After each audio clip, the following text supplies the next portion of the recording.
Dictation 5 second बाद start होगा।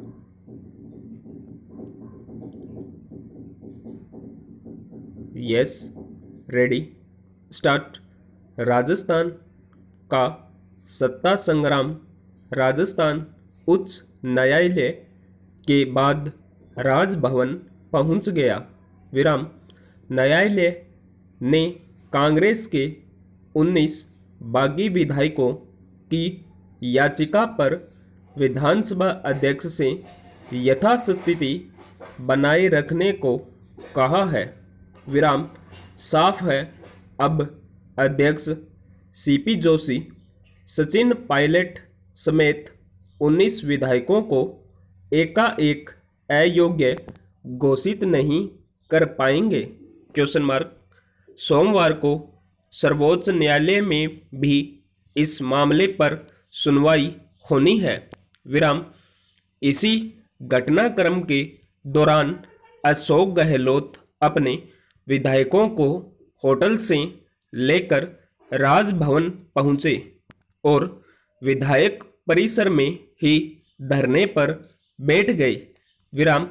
गहलोत समेत विधायकों ने नारे लगाए और आरोप लगाया कि सरकार विधानसभा सत्र बुलाना चाहती है, लेकिन राज्यपाल कलराज मिश्र ऊपरी दबाव के चलते सत्र बुलाने की अनुमति नहीं दे रहे हैं। विराम। हालांकि मुख्यमंत्री और राज्यपाल की 2 घंटे चली गुप्त चर्चा के बाद विधायक होटल चले गए। विराम।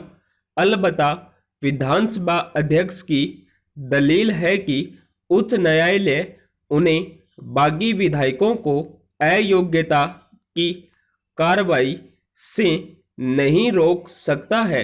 विराम। जबकि सर्वोच्च न्यायालय ने नसीहत दी है कि लोकतंत्र में असहमति के स्वर को दबाया नहीं जा सकता है। विराम। असंतुष्ट विधायक भी जनता के निर्वाचित प्रतिनिधि हैं, अतएव वे असहमति व्यक्त कर सकते हैं। विराम।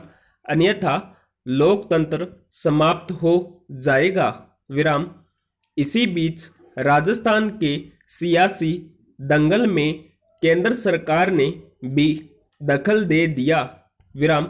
लिहाजा उच्च न्यायालय ने पायलट खेमे की ओर से केंद्र सरकार को पक्षकार बनाने के लिए दी गई अर्जी को स्वीकार कर लिया है।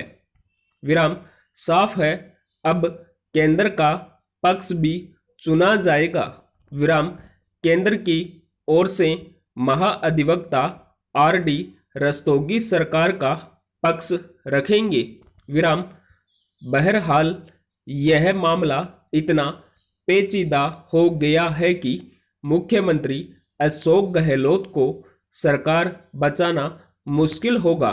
Question mark.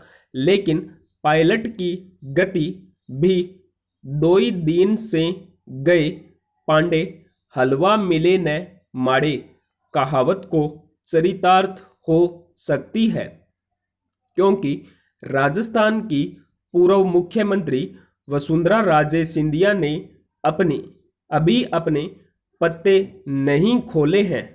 विराम। दरअसल मुख्यमंत्री गहलोत का यह बयान उन्हीं के लिए उल्टा पड़ सकता है कि यदि राजस्थान की जनता राजभवन का घेराव करती है तो मेरी कोई जिम्मेवारी नहीं होगी। विराम।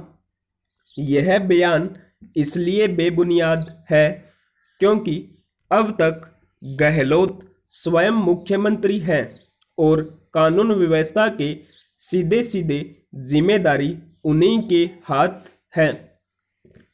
इसलिए वे यदि यह कहते हैं कि वे सुरक्षा की जिम्मेदारी नहीं ले सकते तो यह कहने से पहले उन्हें राज्यपाल को त्याग पत्र सौंप देना चाहिए था। विराम।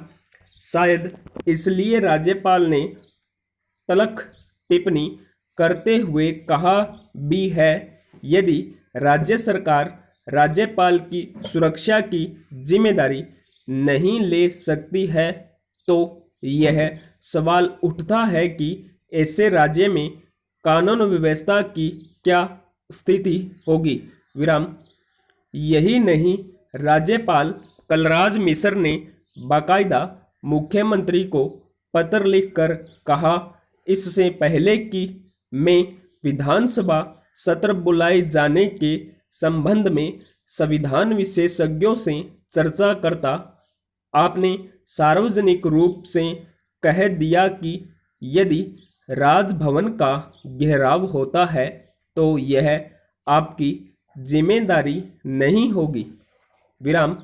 यदि आप और आपका गृह मंत्रालय राज्यपाल की सुरक्षा नहीं कर सकता तो राज्य में कानून व्यवस्था का क्या असर होगा?